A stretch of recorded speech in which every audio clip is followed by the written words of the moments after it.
한 해를 마무리하고 새해를 맞이하는 이 시간만큼 많은 사람들의 마음속 간절한 그 소원이 하나님께로 올려지는 그 시간이 또 없을 거라는 생각이 듭니다. 만약에 우리들의 간절한 소원이 하늘로 올려지는 것이 우리 눈에 보인다면 정말 아마 큰 장관을 이 한 해의 마지막에 우리가 보게 될 것 같다라는 생각이 듭니다. 오늘 여러분에게도 마음의 간절한 소원을 가지고 이 송구영신 예배를 드리러 오셨을 텐데, 여러분 한 분 한 분의 소원이 우리가 서로 함께 나누면서 우리 모두의 기도 제목이 되고, 또 그 기도 제목이 하나님의 마음에 합한 바 되어서 모두 선하게 응답받는 그런 놀라운 은혜의 새해를 맞이하는 여러분 되시기를 축복합니다. 오늘 말씀에 누구 못지않게 간절한 마음의 소원을 품고 살아가는 한 여인이 예수님을 만나게 되는 그런 이야기를 전해주고 있습니다. 이 특별한 만남의 사건은 제자들과 함께 갈릴리로 가는 여행길에 오르신 예수님께서 사마리아 지역을 통과해 가시면서 이 사건이 일어나게 되죠. 말씀을 보니까 이 만남이 가능하게 된 중요한 구절이 눈에 띄는데요. 바로 4절 말씀입니다. 화면에 4절 말씀을 잠깐 보시면 사마리아를 통과하여야 하겠는지라 라고 기록된 부분이 보이지요. 유대와 갈릴리 사이에 사마리아 지역이 위치해 있기 때문에 그곳을 통과할 수밖에 없었다라고 이렇게 들리기도 하고요. 또한 갈릴리로 예수님의 일행이 좀 급히 가셔야 될 일이 있어서 그랬나? 그래서 사마리아 지역을 지나갈 수밖에 없다라고 말씀하시는 건가? 그렇게 들리기도 합니다.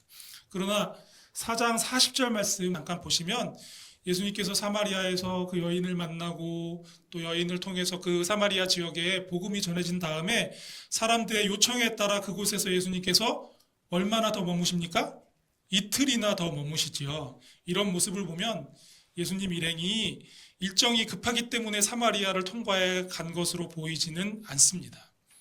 여러분 지도를 잠깐 보시면은요. 당시의 유대 사회에서는 대부분의 유대인들이 유대 지역에서 저 북쪽 갈릴리 지역으로 갈 때 중간에 있는 사마리아 지역을 통과하지 않고 A 경로로 가지 않고 며칠이 더 걸려도 우회하는 B라고 표시되어 있죠. 그 경로로 다니곤 했습니다. 왜냐하면 이때로부터 700여 년 전에 아수르가 북이스라엘을 무너뜨리고 통치하면서 정책적으로 아수르 사람들을 사마리아로 이주시키고 유대인들과 아수르 사람들이 이렇게 서로 결혼을 하게 한 이후에 사마리아 지역은 이방인과 혼혈된 유대인들이 사는 그런 부정한 땅이 되었기 때문에 그렇습니다. 이런 이유로 해서 오늘 말씀 9절에도 잠깐 언급하고 있는 것처럼 유대인은 사마리아와 상종하지 않았고요.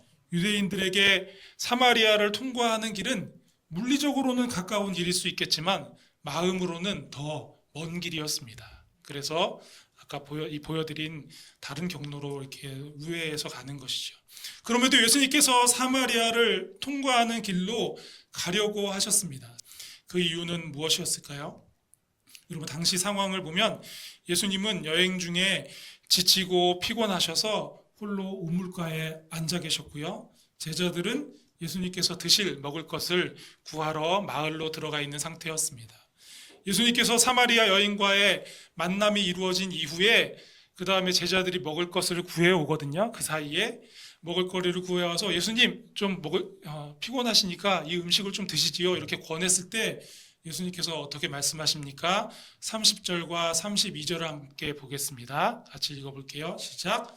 그들이 동네에서 나와 예수께로 오더라. 그 사이에 제자들이 청하여 이르되 라삐여 잡수소서. 이르시되 내게는 너희가 알지 못하는 먹을 양식이 있느니라. 제자들이 구해온 음식을 드시지 않죠. 예수님은 사마리아 우물가에서 시원하게 물 한 모금 드시기 위해서 이곳에 오신 게 아닙니다. 또 음식을 구해서 드시고 좀 에너지가 많이 소진됐었는데 기운을 차리기 위해서 사마리아의 발걸음을 멈춘 것이 아니었습니다. 주님은 그 우물가에 나아오는 수가성 여인을 위해 그곳을 그 시간에 찾아오신 겁니다. 여러분 예수님이 누구시죠? 성육신하신 하나님이십니다. 우리를 사랑하셔서 절망과 죽음에서 우리를 구원하시기 위해 이 땅에 찾아오신 분이 바로 예수님이십니다. 예수님의 공생의 여러 사역들의 기록을 보면 예수님 앞에서 그분을 만나서 은혜의 말씀을 듣고 또 치유와 회복을 경험한 사람들이 많이 있었는데요. 그들은 어떤 사람들이었을까요? 두 부류로 나눌 수 있을 것 같아요. 한 부류는 구원자로 이 땅에 오신 예수님을 믿고 그 앞에 나온 사람들입니다. 먼저 예수님 앞에 나온 사람들이죠. 그리고 또 한 부류는 마치 베데스다 못가의 38년 된 병자처럼 예수님이 친히 찾아가서 구원해 내신 사람들입니다. 사랑하는 여러분, 우리가 이 예배의 자리에서 새해를 맞이하는 이유가 있습니다. 이 밤에 잘 시간인데 너무나 피곤한데 굳이 교회에 가서 예배를 드려야 되겠다가는 엄마의 손 또는 아내의 손에 붙들려서 이렇게 나온 게 아닙니다. 우리를 구원하기 위해 찾아오신 주님을 우리가 만났기 때문에 우리는 한 해를 보내고 새해를 맞이하면서 이 예배의 자리에 있는 것이죠. 주님은 우리를 사랑하셔서 그 사랑 때문에 우리를 찾아오신 분입니다. 그 사랑 때문에 자신을 십자가에 내어주고 결국에는 구원해 내신 분이 바로 우리 주님이십니다. 예배 안에서 한 해를 보내고 새해를 맞이하는 여러분 모두 다가올 새해에 여러분을 찾아오시는 주님과 깊이 만나고 날마다 친밀하게 그 주님과 동행하는 여러분 되실 수 있기를 축복합니다. 오늘 말씀을 보니까 이렇게 예수님께서 수가성에, 사마리아 수가성에 찾아오셨는데 그 여인이 누구인지가 참 궁금해요. 그렇죠? 어떤 여인이기에 예수님께서 그 여인을 찾아오셨을까? 그런데 어쩐 일인지 성경에서는 이 여인의 이름도 알려주지 않습니다. 그의 가족에 대한 정보도 전혀 없습니다. 그 대신 말씀은 우리가 이 여인이 누구인지에 대해서 짐작할 수 있는 몇 가지 사실을 보여주고 있습니다. 첫째, 사마리아 사람입니다. 유대인의 눈으로 보기에는 순수한 유대 혈통이 아니기에 이방인과 혼혈된 그런 사람이기에 유대인들에게는 기피 대상이었던 사마리아 사람. 그리고 그녀는 한낮에 우물가로 나온 사람입니다. 보통 사람들은 이렇게 뜨거운 낮 시간에 우물가에 나오지 않거든요. 그런데 왜 그 시간을 선택했는지 우리가 알 수는 없죠. 그러나 사람들과 섞이는 자리보다 공동체의 마을 사람들의 가장자리에서 소외된 사람이었습니다. 마을을 떠나지도 못하고 마을 사람들과 어울리지도 못하는 그런 사람이었습니다. 셋째, 그녀는 목마른 사람이었습니다. 그녀가 단순히 마실 물을 구하러 온 듯이 보이지만 10절에서 예수님께서 너에게 물 좀 달라 하는 이가 누구인지 알았더라면 네가 그 사람에게 물을 구하였을 것이다 라고 이렇게 말씀하시죠. 주님께서 그녀의 마음속에 있는 깊은 영적인 그 목마름을 알아채고 그것을 드러내신 겁니다. 스스로 그렇다라고 말하지 않으니까 주님께서 드러내신 거죠. 넷째로 그녀는 관계의 상처를 품은 사람으로 보입니다. 예수님께서 그녀에게 대화를 나누는 중에 남편을 데리고 와라 갑자기 그런 말씀을 하시는데 그 말씀에 이 여인이 저는 남편이 없습니다 이렇게 대답합니다. 주님이 다 알고 계신데도 사실 5명의 전 남편이 있었고 지금 함께 거하는 남편도 있지만 데려올 수 없는 남편이라고 말할 수 없는 어떤 복잡한 상황에 아픔을 가지고 있는 여인이었던 겁니다. 그런데 무엇보다도 중요한 것은 이 여인이 질문하는 사람이었다라는 사실입니다. 여러분 화면을 보시면 이 여인이 어떤 질문들을 하죠? 정말 많은 질문들을 예수님께 막 쏟아놔요. 마치 준비라도 한 것처럼. 어째서 당신은 유대인으로서 사마리아 여자인 나에게 물을 달라고 하시는 겁니까? 유대인들은 그렇게 하지 않는데 당신은 물 기를 그릇도 없는데 그리고 이 우물은 깊은데 어디서 그런 한 번 먹으면 영원히 목마르지 않는 그런 생수가 난다고 말씀하시는 겁니까? 당신은 도대체 누구십니까? 야곱보다 크신 분입니까? 그리고 마지막에는 이런 질문을 하죠. 저는 어디서 예배해야 합니까? 여러분 이 여인은 그냥 다른 사람들과의 관계의 문을 다 닫아버리고 사는 그런 닫힌 사람이 아니었습니다. 자신의 갈급함을 해결하기 위해서 끊임없이 질문하고 또 그 길을 찾아가는 그런 사람이었던 겁니다. 그리고 결국 그 문제를 해결해 주시는 예수님을 만나게 되죠. 여러분, 이 많은 이 여인의 질문 중에 여러분은 어떤 질문에 공감하시나요? 나라도 이런 질문을 했을 것 같다 하는 그런 질문이 있으신가요? 이 질문들 가운데 가장 중요한 질문이 뭐라고 생각하세요? 예수님을 만나 많은 질문을 쏟아놓던 여인은 자신이 감추고 있는 지난날의 그 부끄러운 삶, 그것이 무엇인지는 모르지만 그 삶을 예수님이 이미 다 알고 계시다라는 사실을 깨닫게 됩니다. 그리고 그분이 보통의 유대인이 아니라 선지자라는 사실을 깨닫게 되자마자 오랫동안 마음 깊이 품고 있던 문제를 예수님께 여쭙습니다. 그게 바로 마지막 질문인데요. 우리 말씀 속에서 19절과 20절 말씀 속에서 우리 한번 다시 확인해 보겠습니다. 시작. 여자가 이르되 주여 내가 보니 선지자로소이다. 우리 조상들은 이 산에서 예배하였는데 당신들의 말은 예배할 곳이 예루살렘에 있다 하더이다. 아멘. 사마리아 여인은 자기 조상들의 전통에 따라서 그리심산에서 예배하는 것이 맞는지, 유대인들의 주장에 따라 예루살렘에서 드리는 예배만이 진정한 예배인지, 그것에 대해서 갑자기 예배에 대해서 예수님께 묻고 있습니다. 단지 예배의 장소에 대한 그런 질문처럼 보일 수 있습니다. 그러나 예수님은 그 물음에 이렇게 대답하시죠. 때가 되면 그리심산에서도 또 예루살렘에서도 예배드리지 않게 될 것이다. 영과 진리로 예배할 때가 올 것이다. 영과 진리로 예배하는 그곳이 어디든 새로운 성전이 될 것이다 라는 그러한 말씀입니다. 우리 주님은 예배의 장소에 대해 묻는 그 여인의 마음 깊은 곳에 사실은 하나님 앞에 더 가까이 나아가기를 원하는 그 절박한 갈급함이 있다라는 것을 아셨던 겁니다. 그래서 이런 말씀을 하신 거죠. 여러분 23절과 24절 말씀 제가 읽어볼게요. 아버지께 참되게 예배하는 자들은 영과 진리로 예배할 때가 오나니 곧 이때라. 아버지께서는 자기에게 이렇게 예배하는 자들을 찾으시느니라. 하나님은 영이시니 예배하는 자가 영과 진리로 예배할지니라. 아멘. 하나님께서 영과 진리로 예배하는 자들을, 그런 사람들을 찾으신다라고 말씀하십니다. 예배가 바로 우리 인생 가운데서 최우선으로 삼아야 할 가장 중요한 일이기 때문입니다. 우리가 이 땅에 존재하는 이유가 바로 하나님께 예배하기 위함이기 때문입니다. 사랑하는 여러분, 새해에 하나님께서 우리에게 기대하시는 것, 그것이 바로 우리 모두가 진정한 예배자로 세워지는 것인 줄로 믿습니다. 예배의 자리에서 더욱 하나님을 간절히 바라고 의지하며 하나님의 은혜와 능력으로 살아가는 여러분이 다 되실 수 있기를 축복합니다. 여러분, 그러면 어떻게 우리는 영으로 예배할 수 있을까요?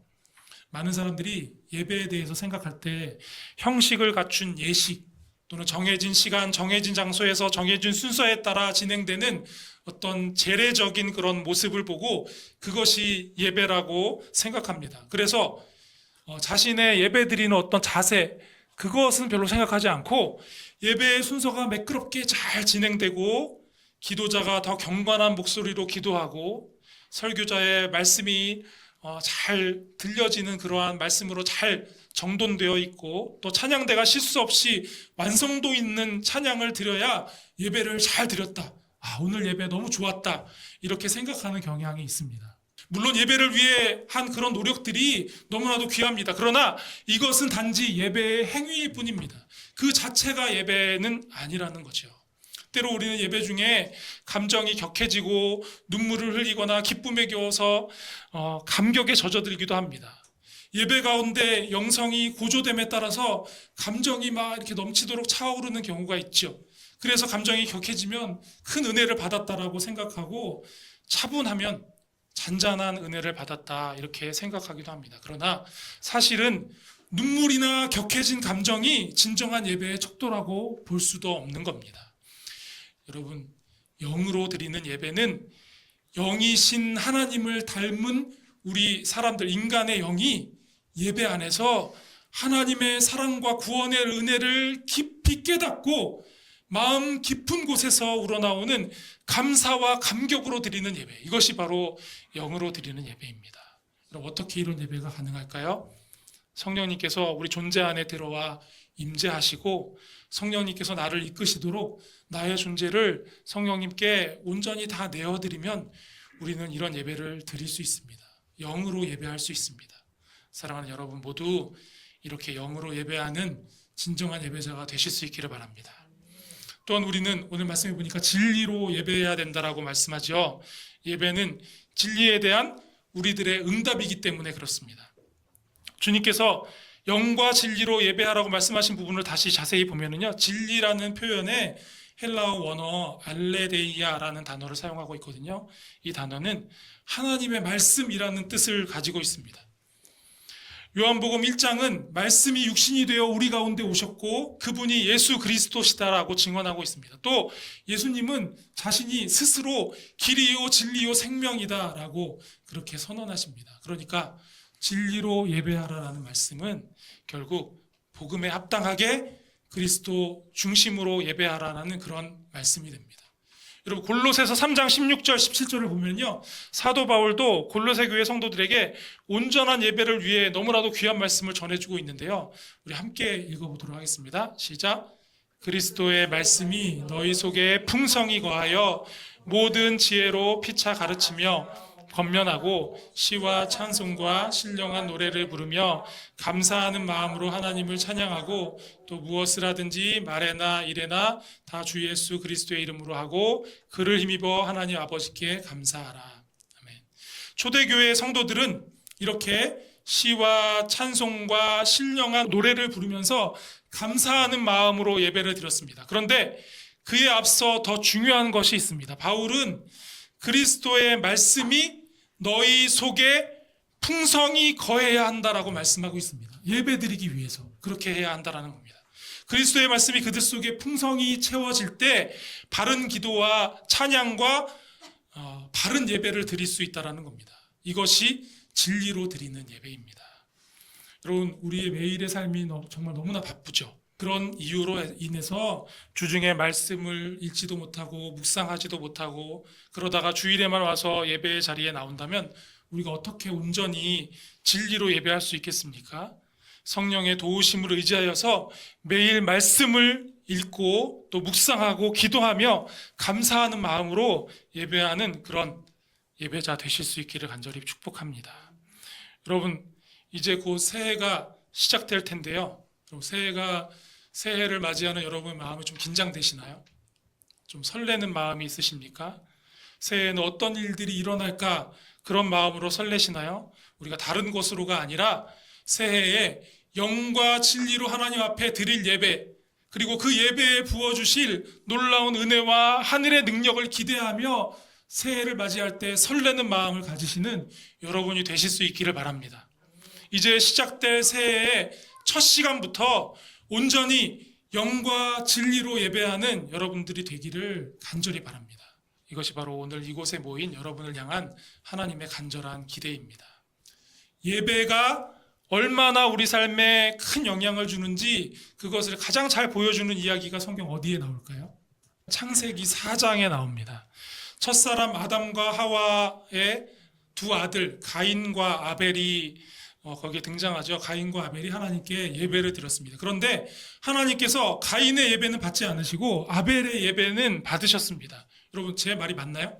가인의 예배는 받지 않으시고 아벨의 예배는 받으셨다. 맞는 것 같죠. 근데 사실은 정확한 얘기가 아닙니다. 4장 4절 5절 말씀을 한번 같이 보겠습니다. 같이 읽어볼게요. 시작. 아벨은 자기도 양의 첫 새끼와 그 기름으로 드렸더니 여호와께서 아벨과 그의 제물은 받으셨으나 가인과 그의 제물은 받지 아니하신지라.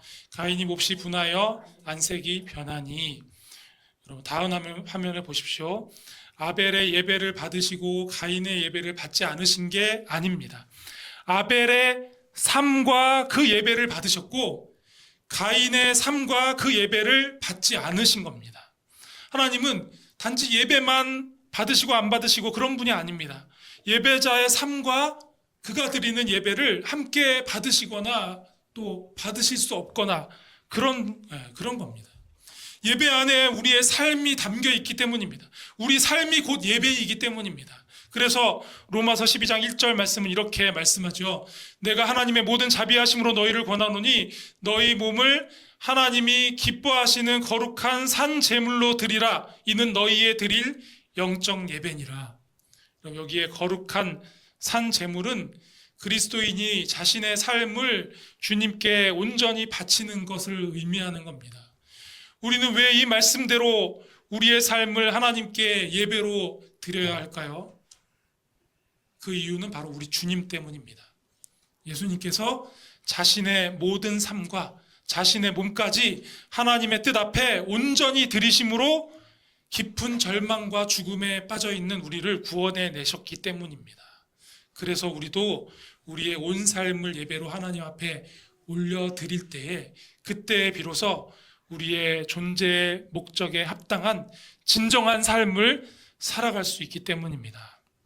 사랑하는 성도 여러분, 새해에 하나님께서 여러분에게 가장 기대하시는 것은 더 많은 성취가 아닙니다.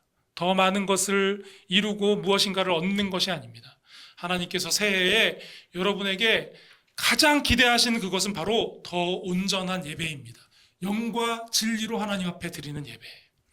오늘 이 밤에 우리의 시간을 하나님께 드리고 우리의 삶을 주의 제단 위에 올려드리기 원합니다. 그리고 우리에게 허락하신 또 한 해의 삶을 시작하면서 우리가 함께 이렇게 고백하기를 소원합니다. 주님, 이 한 해를, 새로운 해를, 새해를 영과 진리로 예배하며 살겠습니다.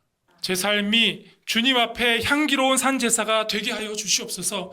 우리 이런 고백을 주님 앞에 올려드리기 바랍니다. 하나님께서 찾으시는 예배자로 우리가 세워질 때 우리의 가정이 또 우리의 일터가 삶의 모든 자리가 예배의 자리가 되어서 주님이 임재하실 줄 믿습니다. 또한 우리 교회가 하나님이 기뻐하시는 공동체로 더욱 온전히 세워지게 될 줄로 믿습니다. 오늘 말씀에 약속한 이 은혜를 그 어디에서도 빼앗기지 않고 온전히 누리시는 여러분 모두가 되실 수 있기를 바랍니다. 영과 진리로 예배하는 예배자, 새해에는 정말 내가 정말 영과 진리로 예배하는 예배자로 온전히 주님 앞에 세워지는 그러한 한 해였다라고 우리 1년 후에 그렇게 돌아볼 수 있는 여러분 모두가 되실 수 있기를 우리 주님의 이름으로 축복합니다.